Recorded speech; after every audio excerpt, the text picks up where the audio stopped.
Okay, so we have to discuss the economic system in this lecture, and this will be a brief lecture about economic system, that what is economic system and what are the types of economic systems. So first we have to understand what is economic system. Economic system is the way in which the economy is organized and run, including alternative how the resources are basically allocated. What does it mean? It means an economic system we are trying to understand that how the economy is organized and how to run the economy. And in other perspective, if in another perspective is that how the resources are best allocated. So it means that we have an economic system, and economic system is actually a mechanism. This is actually a mechanism. Okay, you can also call this is a mechanism, and this mechanism is used by the communities, or the you can say that the government. What purpose? The purpose is to coordinate and distribute resources, which is the ultimate meaning, like that how the resources to be best allocated. So means that the communities and the government use the economic system to coordinate and distribute the resources. Okay, and other goods through other territories or nations. So that is the purpose, or this is the way through which the economic system is run. Okay, so another thing you must understand that economic system is control the production factors like lands, labors, and capital. So the basic thing you must understand here is the economic system. We control what? We control the factor of production.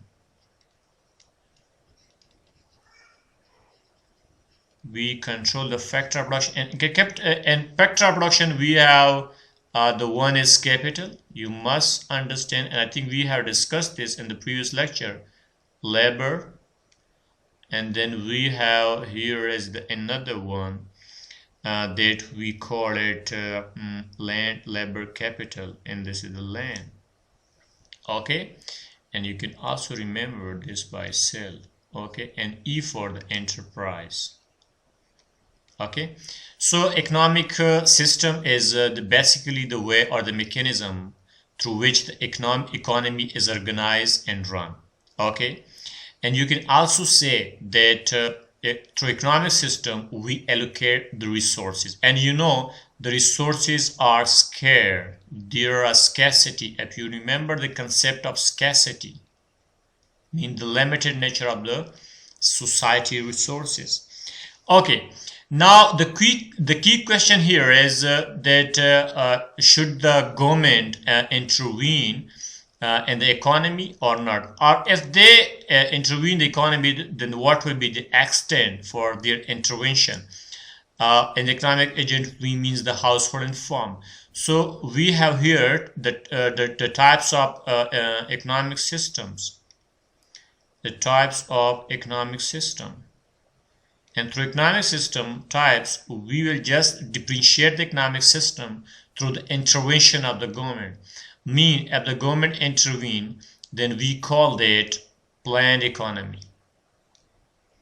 Okay, and if they not intervene and they leave the economic agent to operate freely, then we call that market economy. And if there's a combo, mean the government there are to some extent they intervene, and to some extent they allow the economic agent to operate freely, then that type of economic system we call max economy, and which is very practical. Okay, so this is the concept of the economic system. Now we have to discuss one by one. The first one we have is market economy. And I have already told you about that market economy there is the government intervention is a little bit lower, or you can say that is is very limited. So that type of economic system, that type of economy, on that type of economic system, we call that as market economy. Clear? So the economic system which relies on the market forces of demand and supply to allocate the scarce resources with a minimum government intervention, then we call that market economy. And simple word, you can say that in market economies, firms and individuals interact to determine how much goods and services should cost and how to best allocate the scarce resources. Although there may be some central planning or government interference, the spreads are typically, that are more generally a market-oriented economy. Clear? Now, on the other hand, we have another concept, and that is called the plan economy, where the government intervention is, not limited, but it's more than limited. And you can solve this. We can also call it a command economy, and where the government allocating the scarce resources. Okay, the scarce resources. The resources are scarce, so the government is actually allocating the resources. And it is often associated with the communist political system that this is a social system that they are thinking about the social equalities. Okay, this system is implemented in North Korea, like this, Cuba, etc. So if I explain, if I elaborate this planning economy in a very simple way, then we can say that a plan economy, which is often called command economy, is an economic system in which the majority or all significant decisions about the production and distribution of the product and services and the society are made by the government. So that type of economy we call plan economy. And the last we have another one, and that is max economy. And I had told you before that max economy is the combo of both economic system, and both economic system we means plan economic system and market. If there's a combo, mean there are some to some extent the government intervention, and some to some extent the economic agent are free to operate, then that sort of economy we call is max economy. Okay, now let's discuss the features. What is the feature of the plan economy? The feature of the plan economy, we already understood that this is owned, the plan economic system is owned by the operate, there is a government intervention. So I mean the production decision, what and how and for whom to produce, are taken by the government, right? And the resources is controlled by the government and on the behalf of its citizen. Or the production schedule is for long terms, and they are devised for long term. And basically, if you remember, then this is the 5-year planning, if you remember. So most of the case, if you see, the governments are when the government is elected, then they have to be for 4 years or 5 years. So the maximum period, long-term period, we call that 5-year plan, right? And there is wage differential or minimum. It means that all the employed people have to be paid equal amount, and if there's a differences between their pay, then that will be a very limited, means very minimum. Okay, mean if someone have paid $6, then the another will be $5, so the difference is very limited. This is not will be the case like that if one is paid $10 and the other is paid $1, so there's a way back difference. This is not in the case of the plan economy. Another one, the minimal engagements, international trades, mean they are very, the exposure to the international trade is very limited, because they want to be self-sufficient, the economy to be self-sufficient. So we have discussed 3 main features. The first one is the production. About production, we have discussed that the production decision is taken by the government, because the government is control the asset of the citizen on behalf of the citizen. And the second thing we have discussed, that the production schedule is for long term. This is not for short term. This schedule is for long term. And the third thing is there is a very the all the wages are similar, or you can say that there is very little wages differentials. And the fourth thing which we have discussed is the minimal engagement in international trade. So these are the four characteristics. You must remember that the production decisions are taken by the government, the production schedule are for long term, wages differential are very minimal, and the minimal engagement with international trade. This is the features of the planned economy. Let's move on. We have market economy. And the market economy, I have already told you, there's market economy is leaving the economic and the economics agent to operate freely. They are operating freely. Okay, freely means there's a very little interventions of the government. So no government intervention in economic activity. So mean the resources are allocated and owned by the private economic agents, and who freely allocate them without interference from the government. This means there's no intervention, so the allocations and the allocation of the resources are done by the economic agent. The second thing, resources are located in the base of best prices.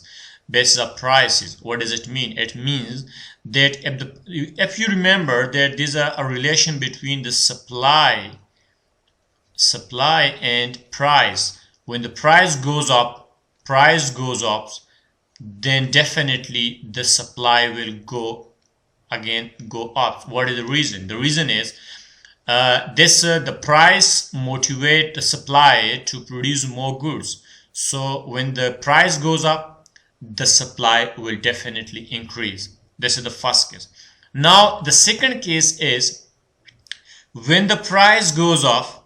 Okay, when the price goes up, then the demand will be low. This inverse relationship between the price and demand, and direct relationship between the price and supply, and so this the decision of the price is taken by the whom? By the by the consumer and by the economic agent. So this is the allocation is done by whom? The allocation is done by the economic agent. And the resources allocation is determined by the price. If the price goes up, the supply will be more. If the price is low, then it will encourage the consumer to spend more. So maybe the thing is when you purchase a thing at a very low price, then definitely you have to purchase many things, and everyone have to access to purchase a thing, so the demand will be more, right? So these both mean the producer and simple word you can say the producers and the consumer determine that how the resources to be allocated. Another thing you must remember, there is a financial incentive. Mean if there's a financial incentive, then the financial resources, the financial incentive can allocate the scarce resources. What is the meaning of this? Mean this. Let's say if there's a farmer and he just harvesting the bean. Okay, when the bean price is down, then definitely he will not harvest anymore, and he will go for another like wheat if the wheat price goes up. So means the financial incentive drive the supply to or the farmer to harvest the product which give more profit to them. And the third one, the last one is the competition create choices. When there's a competition, then definitely you have to choose which product to purchase, and you have opportunity for the farm and private individuals. So okay, these are create opportunities. When central and the central or planned market economy, there is no choice because the government is actually taking the decision. You have to purchase what they want to offer. And while in the free market economy, you have a choice. You will go for product A, product B, product C. Okay. So these are the features. What we have discussed means in the market economy, there is no government intervention. The first one feature is like, so the decision of the demand and the supply is decided by whom? By the consumer, the producer, and the price is also resources allocation based variable. If the price goes up, the supply will be more. If the price low down, then the consumer will also spending increase. Financial incentive also help in this thing. They will supply if the financial incentive, or if the price goes up, then the producer will go for to produce the product which has producing more profit. There's a competition, and the competition creates choices and opportunities for the firm. And the last one we have here is the market economy.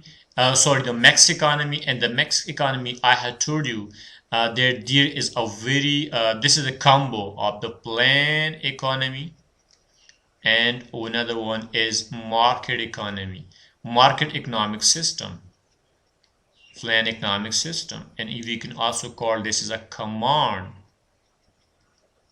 economic system. Okay, so means very, if there is a little very little intervention from the government, plus the people, the economic agents or the private individual firm control and own the asset. So that sort of economy we call max economy. And most of the country using the max economic system, because there is a little bit intervention is also important. And the second thing is, if you go for the plan economy, then there will be a lack, they have less interested in the international trades, and this will create a problem. So for today this is enough. We'll continue in the next lecture. Thanks for watching.